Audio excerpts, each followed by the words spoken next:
2018. Voy a comenzar a presentar el trabajo final o el proyecto final,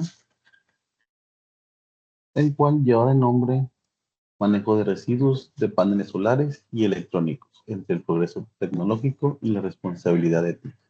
Un análisis técnico, normativo y filosófico. Introducción.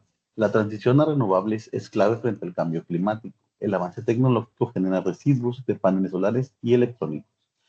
La sustentabilidad exige gestionar el ciclo de la vida completo. Jonas 1984, principio de responsabilidad. Vamos a ver dos dimensiones o dos contextos, tanto el contexto de México y el contexto o la dimensión internacional. En México se generan 120,000 toneladas diarias de residuos sólidos urbanos. Iniciativa LGPGR 2025 para paneles y electrónicos. 8 gigabytes instalados en la última década. Aquí en México falta infraestructura para reciclar silicio, aluminio y plásticos.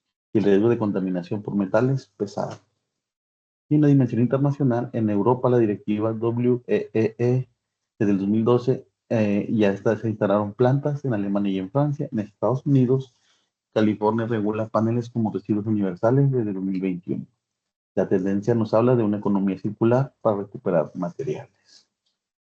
Aquí tenemos más grandes rasgos esta diferenciación tanto en México, en Europa y en Estados Unidos. En el marco legal, en México, se están reformando una discusión para incluir paneles solares y electrónicos con la LGPGR de 2025. Y en la directiva de la WWEE obliga a fabricantes a recuperar y reciclar equipos electrónicos, incluyendo paneles solares. Y en Estados Unidos, en California, desde el 2021, se consideran paneles solares como residuos universales, otros estados aún sin ningún marco claro. También en cuestión de infraestructura, en México aún no se cuenta con infraestructura, se está planeando hacer plantas especializadas para el reciclaje de paneles solares. En Europa ya se tienen específicamente en Alemania y en Francia. En Estados Unidos, solamente en California, se tiene como programas pilotos de reciclaje. Y la infraestructura, hay una desigualdad en ciertos estados. El volumen de residuos en México son 8 gigabytes instalados en la última década. En Europa es alto la capacidad instalada. Y en Estados Unidos son altos solamente en California, Nevada y en Arizona. El impacto social en México nos habla de un riesgo de contaminación en comunidades vulnerables por disposición inadecuada. En Europa hay una mayor conciencia ciudadana y presión social hacia el reciclaje responsable. Y en Estados Unidos, la desigualdad en estados con regulación avanzada contra unos estados sin políticas claras. Y la perspectiva filosófica nos habla de este debate ético emergente, una responsabilidad intergeneracional y justicia ambiental en México.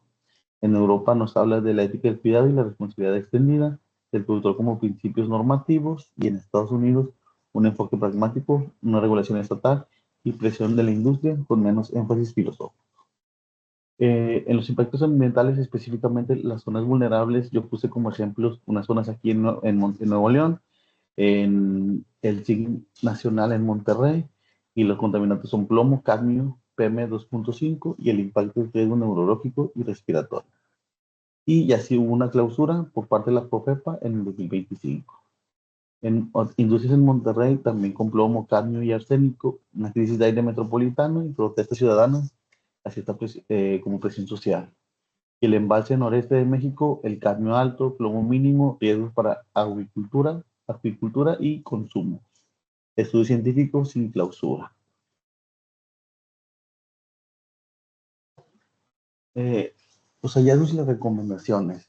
Tenemos que hablar de responsabilidad extendida del productor RAP, inversiones en plantas de reciclaje especializadas, estándares NOM para manejo y reciclaje, cooperación internacional y transferencia tecnológica y programas de empleo verde y capacitación. Prácticamente aquí hablamos de una conexión tanto desde el punto legal, desde el punto ético, desde el punto moral y desde el punto tecnológico, en el que en México específicamente tenemos que ponernos manos a la obra para poder desarrollar todos estos puntos. Y el análisis filosófico desde el principio de responsabilidad de Hans Jonas, el cual nos habla de cuando desde el punto ético y moral tenemos que ver la tecnología no solamente como el presente, sino como el no afectar al futuro, a futuras generaciones. Y entonces, la economía circular como un deber moral, aquí la economía circular nos habla que desde la planeación de los paneles solares o de la tecnología como tal, se debe planear el tiempo o la vida útil del producto de la tecnología, y cuando ya se convierte en un residuo, cómo se le va a generar un uso a esos residuos para que en realidad no sea un contaminante. Y todo esto hablando desde un punto de la globalización para poder abordar la problemática. Como conclusiones, tenemos que tener coherencia ética entre política técnica y tal cual la ética, que México necesita más infraestructura para esto y mejorar la economía circular como un imperativo intergeneracional. Y también el promover la educación bajo estándares de ser una persona que sabe sobre estos temas. Aquí tengo la bibliografía y la infografía en la cual se resume todo lo visto anteriormente. Sería todo.